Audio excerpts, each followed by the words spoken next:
ये दो शब्द तुम और मैं चीज़ों को विभाजित कर देते हैं, लेकिन इस अद्भुत मौन और स्थिरता में इस विभाजन का अस्तित्व नहीं था। खिड़की से बाहर देखते हुए आपको लगा कि अंतराल और समय का अंत हो गया है। वह अंतराल जो विभाजित करता है अपनी वास्तविकता खो बैठा था।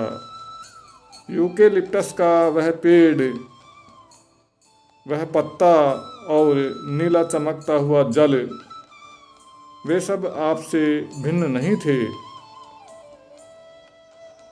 ध्यान वस्तुतः अत्यंत सरल है, जटिल इसे हम बना देते हैं। हम इसके आसपास विचारों और धारणाओं का जाल बुन लेते हैं। यह क्या है और यह क्या नहीं है, लेकिन ध्यान इनमें से कुछ भी नहीं है, क्योंकि यह अत्यंत सरल है।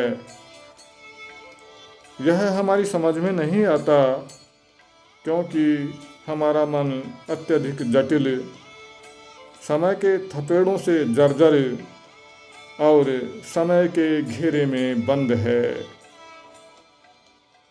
और यही मन हृदय की गतिविधि निर्धारित करता है।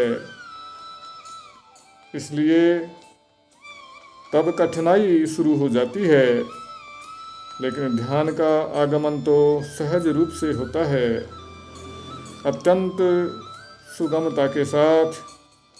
जब आप बाहर रेत पर टहल रहे होते हैं या खिड़की से बाहर देख रहे होते हैं या पिछली गर्मियों की धूप से झुलस गई उन अद्भुत पहाड़ियों का अवलोकन कर रहे होते हैं, हमें ऐसे पीड़ित और व्यथित मनुष्य क्यों हैं?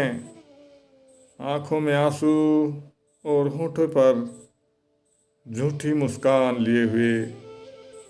अगर आप उन पहाड़ियों में, जंगलों में अकेले घूमने जाएं या दूर तक फैले हुए श्वेत बालू के किनारे किनारे अकेले टहलते चले जाएं, तो उस एकांत में आपको मालूम होगा कि ध्यान क्या है।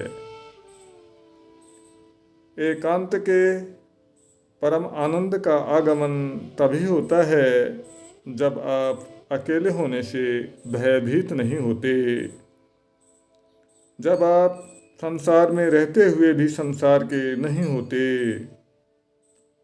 जब किसी चीज़ के प्रति आपकी आसक्ति नहीं होती। तब आज सुबह उषा का आगमन जिस तरह हुआ था, उसी तरह एकांत का यह आनंद चुपचाप चला आता है और उसी निश्चलता में एक सुनहरा पथ निर्मित कर देता है, जो आरंभ में भी था, अब भी है और सदैव रहेगा। ध्यान एकाग्रता नहीं है। एकाग्रता का अर्थ है बहिष्कार, अलगाव, प्रतिरोध और इसलिए एक संघर्ष। एक ध्यानपूर्ण मन एकाग्र हो सकता है, तब यह बहिष्कार और प्रतिरोध नहीं है, लेकिन एक एकाग्र मन ध्यानपूर्ण नहीं हो सकता। प्रेम का प्रस्फुटन ही ध्यान है। ध्यान में होने का अर्थ है यह पता लगाना कि ज्ञान का अंत हो सकता है या नहीं, और इसलिए ज्ञात से मुक्ति हो सकती है या नहीं।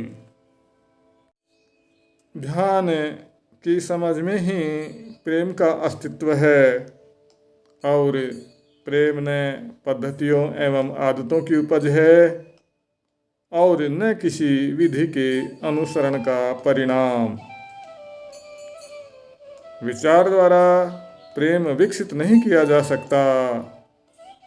प्रेम का आविर्भाव संभवतः तभी हो सकता है जब पूर्ण मौन हो।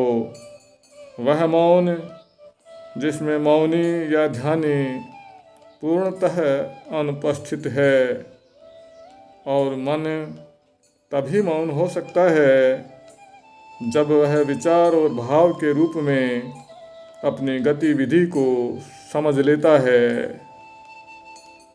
विचार और भाव की इस गतिविधि को समझना तभी संभव है जब उसके अवलोकन में कोई निंदा न छिपी हो।